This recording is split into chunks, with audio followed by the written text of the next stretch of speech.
안녕하세요. 매일 묵상 오늘은 에베소서 6장 1절부터 9절 말씀 보도록 하겠습니다. 네, 이제 에베소서의 후반부는 굉장히 실천적입니다. 전반부가 여러분들 뭐 어떠셨는지 모르겠는데 굉장히 추상적이고 어렵게 느껴지잖아요. 근데 이제 후반부 특별히 6장의 본문은요 굉장히 실천적인 여러 가지 가르침들을 담고 있어요. 오늘은 특별히 일과 가정에 대해서 우리가 볼 수 있는 것 같은데요. 내용 볼게요. 1절 자녀들아 주 안에서 너희 부모에게 순종하라 이것이 옳으니라. 내 아버지와 어머니를 공경하라 이것은 약속이 있는 첫 계명이니 이로써 내가 잘되고 땅에서 장수하리라. 예, 자녀들에게 명령을 하고 있죠. 자녀들은 이제 부모에게 순종해야 됩니다. 그리고 아버지 어머니를 공경해야 돼요. 이 말은 그러니까 무겁게 여기라는 겁니다. 당시에 이 자녀들이라고 번역된 이 단어는 그러니까 아직 이제 미성숙한 자녀들을 가리키는 거죠. 그들은 인제 무엇이 지혜로운지 무엇이 어리석은지를 그러니까 스스로 판단하는 능력이 아직 없잖아요. 그러니까 이제 부모에게 순종하면서 이제 부모의 가이드라인을 받아야 된다는 거죠. 근데 이게 인제 전체적인 성경의 가르침을 따르자면 그러니까 부모가 하는 모든 말을 무조건 "교회 가지 마." 이것까지 다 순종하라는 건 아니에요. 무엇보다 인제 하나님께 순종해야 되죠. 그쵸? 그렇지만은 인제 무엇이 옳고 무엇이 그른지 그리고 무엇이 지혜롭고 무엇이 어리석은지에 대해서 부모에 대해서 자녀들은 권위와 무게를 반드시 두어야 합니다. 그리고 이런 삶을 살잖아요. 그럼 땅에서 장수하고 잘 되겠죠. 당연히 지혜로운 삶은요.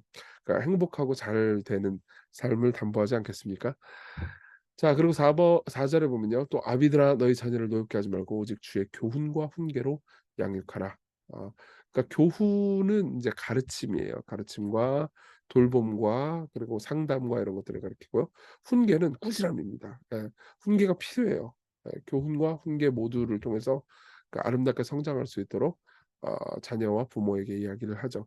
사실 지금 바울이 지금 5 계명을 인용하고 있잖아요. 그쵸? "내 아버지와 어머니를 공경하라." 내 부모를 공경하라는 건 출애굽기 20 장에 나오는 5 계명을 인용해서 말을 하고 있는 건데요. 그것은 인제 5 계명을 더 깊이 해석을 한 겁니다. 그러니까 지금 인제 자녀들에게 부모를 공경하라를 넘어서서 또 부모들에게 자녀를 노엽게 하지 말고 분노하는 아이로 자라게 만들지 말고 너무 화를 내고 늘 고통스럽게 함으로써 어 균형을 잡으라는 거잖아요. 근데 이제 이 명령을 할 때는 아비들에게 명령을 합니다. 엄마는 안 나와요. 근데 공경할 때는 아버지, 어머니를 다 공경하라고 하죠. 왜 그럴까요? 아버지에게 특히 이 집안의 가장에게 특별한 책임이 있다라는 것을 강조하기 위해서겠죠. 종들아 두려워하고 떨며 성실한 마음으로 육체의 상전에게 순종하기를 그리스도께 하라. 예. 여기 종들은 좀 설명이 필요할 것 같습니다. 종들은요. 그러니까 노예를 의미하는 게 아니에요. 예. 18 세기, 19 세기에 이 신대륙에서 있었던 노예 흑인 노예 이게 아닙니다. 당시의 노예들은요. 보통 30 살까지만 노예를 할 수 있었어요. 예. 그 이후에는 무조건 해방됐습니다. 그리고 월급도 받고요. 그리고 원하면은 나올 수도 있었습니다. 그러니까 지금의 직장의 개념을 생각하시면 유사합니다. 그래서 직장인들은 이제 이 일에 대해서 인제 우리가 볼 수 있죠. 직장인들은 잘 "직장의 질서를 따라라." 이렇게 이야기를 할 수 있습니다. 무조건 저기 뭐지 거래 관계로 생각하기보다는 주님께 그리스도께 하듯 신실하게 "일을 해라."라고 이야기를 하는 거죠. 왜 그럴까요? 우리에게 주신 모든 일은요 결국은 하나님께서 주신 거거든요. 조금 이따 적용할 때 더 자세히 볼게요. 눈가림만 하여 사람을 기쁘게 하는 자처럼 하지 말고 그리스도의 종들처럼 마음으로 하나님의 뜻을 행하고 그러니까 회사에서 일할 때도 하나님께서 주신 일을 하는 것처럼 일을 하시라는 겁니다. 이것은 학교에서 공부할 때도 똑같아요. 그러니까 '월급 받는 만큼만 해야지.' 이런 방식으로 일하지 마십시오. 이건 여러분들을 학대하기 위해서가 아니고 여러분들을 만드신 하나님이 일을 주셨을 때 여러분들이 어떤 방식으로 삶을 살아야 여러분들이 가장 행복한지를 그분이 아세요. 우리가 대충 '아유 월급만큼이나 하면서 대충 살아야지.' 이렇게 할 때 여러분들이 삶의 의미와 가치를 발견하는 게 아니잖아요. 그쵸? 오히려 냉랭해지고 내가 살아있는 것처럼 느껴지지 않을 때가 많을 겁니다. 그러니깐 이 하나님의 뜻을 행하는 것처럼 회사에서 일을 잘하라는 거죠. "기쁜 마음으로 섬기기를 주께 하듯 하고 사람에게 하듯 하지 말라." 이는 각 사람이 무슨 선을 하든지 종이나 자유이나 다 주께로부터 받을 줄을 알미라. 그대로 받을 줄을 알미라. 무슨 말이에요?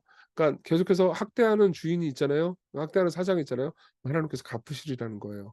그러니까는 9절에 상전들아 너희도 그들에게 이와 같이 하고 위협을 그치라.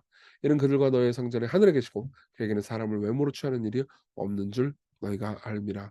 그러니까 인제 회사에서 사장도 절대로 이 노예를 막 학대하거나 고통스럽게 하지 말고 신실하게 대하고 위협하지 말아라.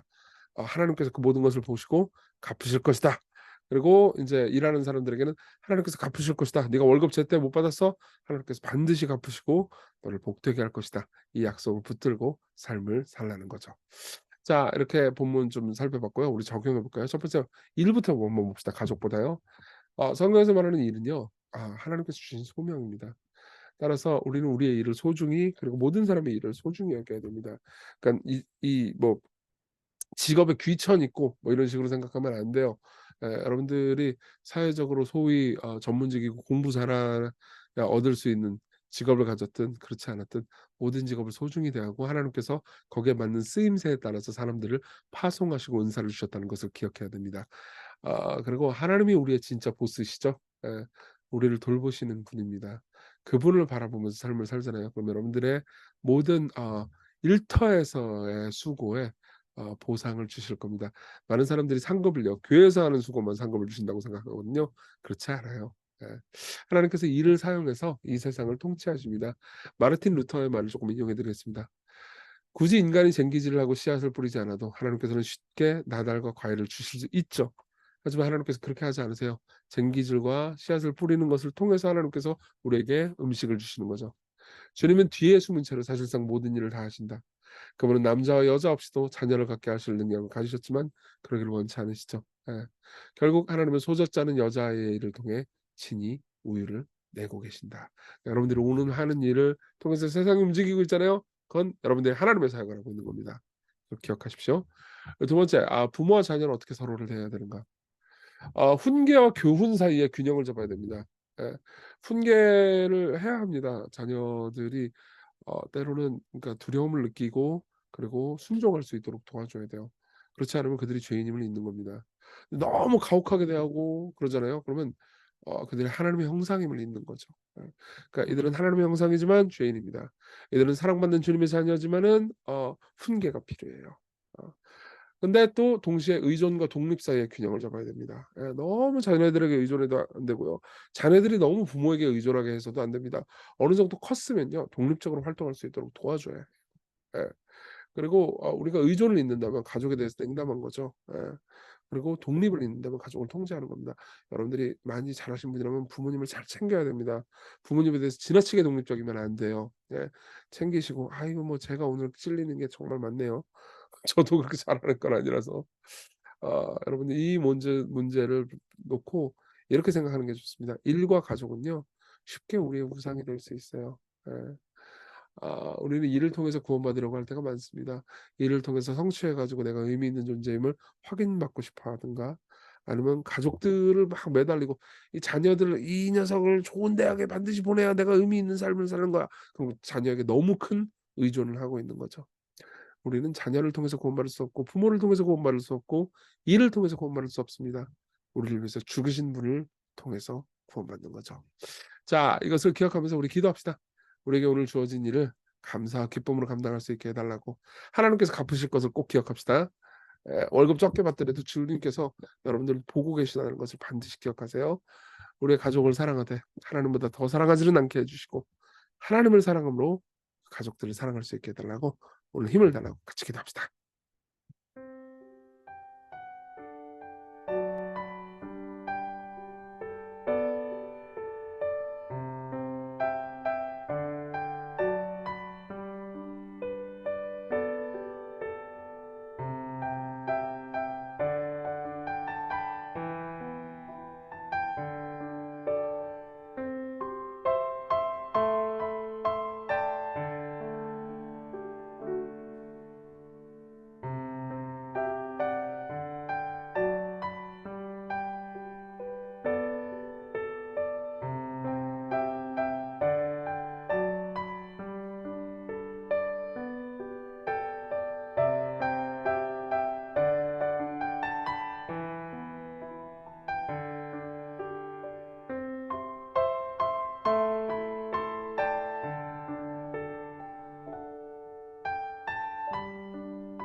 기도하겠습니다. 은혜로우신 주님, 오늘 우리에게 주어진 모든 일들을 기쁨으로 잘 감당할 수 있게 해 주십시오.